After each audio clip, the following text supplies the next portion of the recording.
You found out your business partner stole 18 million naira from your company. 18 million naira. All light from him, I hear what they talk. You say waiting. Stole 18 million naira from your company. 18 million naira. And you cannot report him, because if you do, your business will collapse. You get it?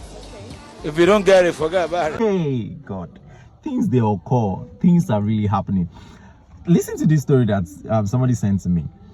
It says, I think I made the biggest mistake of my career. I started a business with my best friend 3 years ago.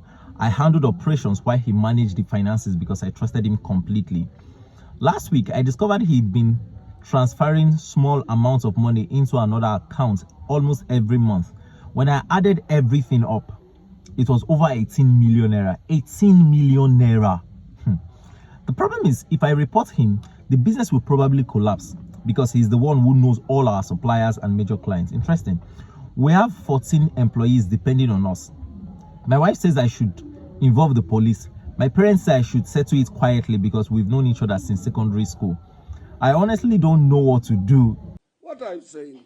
What are you saying? What is he saying? What should this person do? What should this person do? But first of all, 18 million naira. I'm very interested in that business. So what business is that? Somebody took or stole 18 million naira in this Tinubu's economy. So let's really talk about this. First of all, I'm sorry that you are going through this. I mean, it is painful to lose money, especially when you lose money to somebody you have built business with. It's like heartbreak, any other heartbreak. It is painful. But let's separate the emotions from the business, because what most of you watching this now will be thinking is how should he report to the police or should he not report to the police? I mean, his wife said he should report to the police. His parents said he should not report because they have been friends for a long time. But the question, or the right question to ask, is not that question. The right question to ask is, how did somebody over 2 years stole 18 million naira without anyone noticing? I think that's the right question to ask. And here's what I'm thinking. Number one, trust is not a control system. Every successful business, every business that you see thriving today has system and structure in place.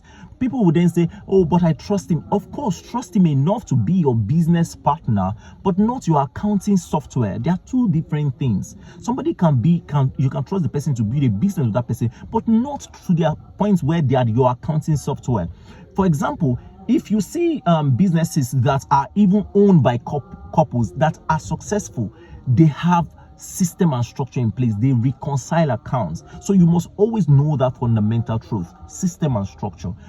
Number two, it does not matter the size of a ship. It doesn't matter how big that ship is. Small leaks will sink that ship.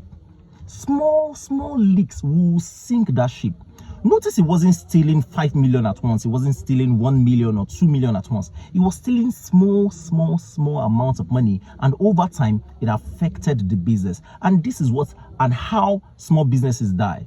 It's not the big problem. It's not a big catastrophic problem or mistake that usually sink the ship or the business. It is those small mistakes, small things that threatens the business that nobody investigates from the start.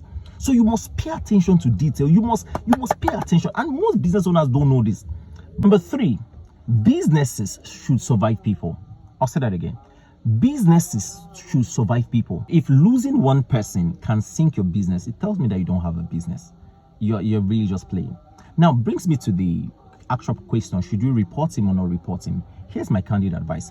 Number one, secure the business. That's the most important thing. Secure the business. And how do you do this? Begin to develop a relationship with the clients and the major suppliers. Number two, change the account access. He must not have access to the accounts. Number three, ensure that you get financial records. Number four, protect your staff salaries. Ensure that nothing happens to that, because they're the engine room to the business. Number five, inform your lawyers. Inform your lawyers. Don't let anybody tell you otherwise. Number six, document everything. Now, whether you should report him or not report him, whether you should take it to the police or not, do not ignore it. Ensure that you confront him with the facts. not assumptions, with evidence. Not you're just assuming that you are showing him that, because you don't want to ignore something like this. When you ignore something like this, ignore thefts most especially, what you are telling everybody around you that they can do anything and get away with it. This reminds me of a particular Nigerian president, but I won't go into detail. Do you understand? You must confront it, ensure that your business is secured.